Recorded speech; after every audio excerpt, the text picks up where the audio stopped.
আমরা প্রাথমিক তদন্তে যেটা জানতে পেরেছি প্রচুর স্থাবর সম্পত্তির অনেক প্রমাণ পাওয়া গেছে। আরো বেশ কিছু সম্পদ আমরা খুব দ্রুতই, যেগুলো আমাদের হাতে এখনো এসে পৌঁছেনি, আমরা আপনাদেরকে এই তথ্যগুলো ভবিষ্যতে দিতে পারবো। এখন প্রাথমিক অবস্থায় আমরা থাইল্যান্ড সহ বিভিন্ন দেশগুলোর কথা শুনছি, কিন্তু আমরা আগামীতে যখন তদন্ত হবে এই বিষয়ে সুস্পষ্ট ধারণা আপনাদেরকে দেব।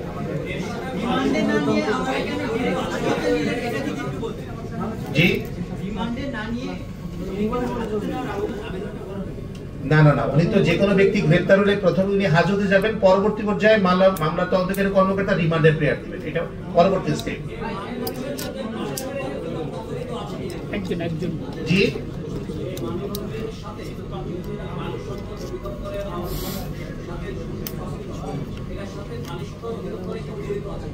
প্রাণী সম্পদ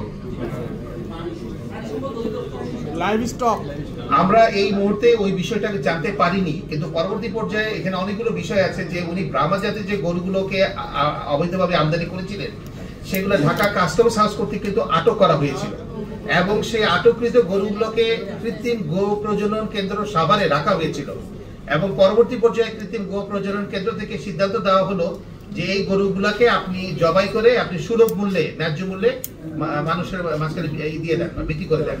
কিন্তু প্রবলেম হলো যে উনি এই গরুগুলাকে জব করেন নাই, জব না করে উনি জালিয়াতির মাধ্যমে কাগজ তৈরি করেছেন যে উনি জব করেছেন। আসলে উনি জব না করে এই গরুগুলাকে তিনি উচ্চ মূল্যে 11 কোটি টাকা মূল্যে উনি বিক্রি করেছেন, এবং এই টাকাটাকে উনি দেশের বাইরে লন্ডার করেছেন।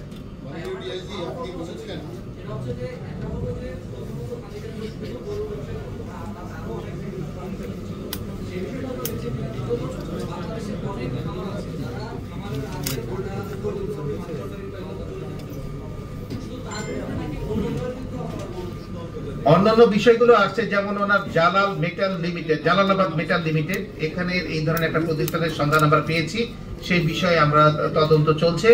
আমরা আরো বিস্তারিত বিষয়গুলো আপনাদের জানাতে পারবো, তবে আপনার কথাটি গুরুত্বপূর্ণ যে হ্যাঁ, ইন্টারফেস হিসাবে অথবা উনি খামারের ব্যবসা এবং উচ্চ বংশীয় গরু ছাগলের বিজনেস এগুলো হয়তো করতে পারেন, এবং হয়তো এর আড়ালে উনি আরো অনেক কিছু করেছেন যেগুলো তদন্তাধীন রয়েছে। তবে প্রাথমিক অনুসন্ধানে আমরা কিন্তু ওনার নামে প্রচুর সম্পত্তির, স্থাবর সম্পত্তির প্রমাণ পেয়েছি।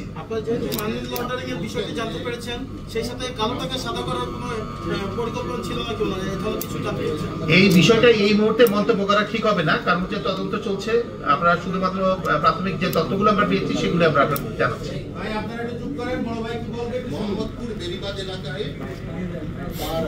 জবরদখল করা সম্পত্তি ছিল, এটা আপনারা প্রাথমিক তদন্তে পেয়েছেন।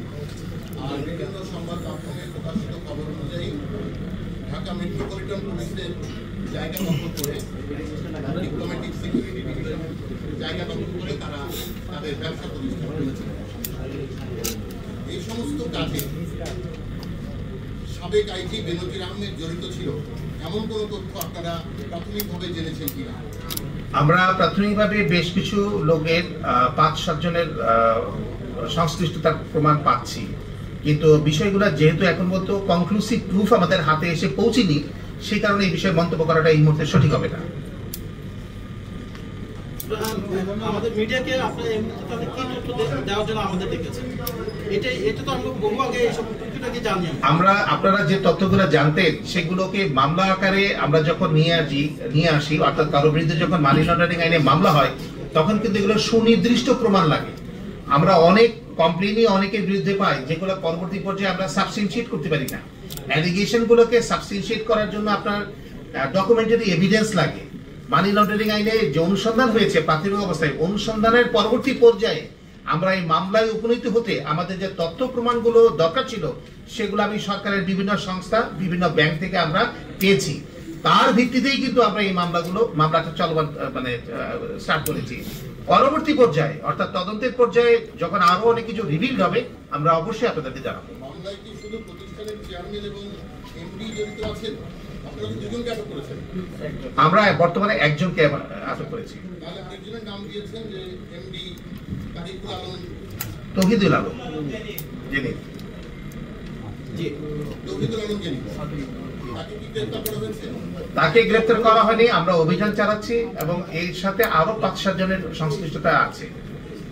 ওনার এই অবৈধ বিজনেস এবং অন্যান্য সিন্ডিকেটের বিষয়, মানি লন্ডারিং ইস্যুগুলোতে আরো 5-7 জনের সংশ্লিষ্টতা আমরা প্রাথমিক অবস্থায় পেয়েছি।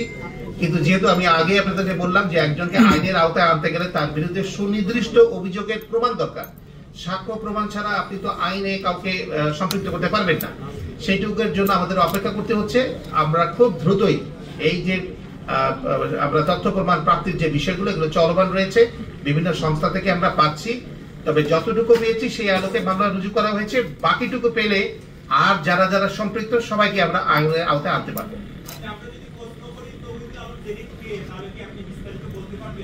উনি সাদিক এগ্রোর একজন ব্যবস্থাপনা পরিচালক, ওনার ব্যবসায়িক পার্টনার।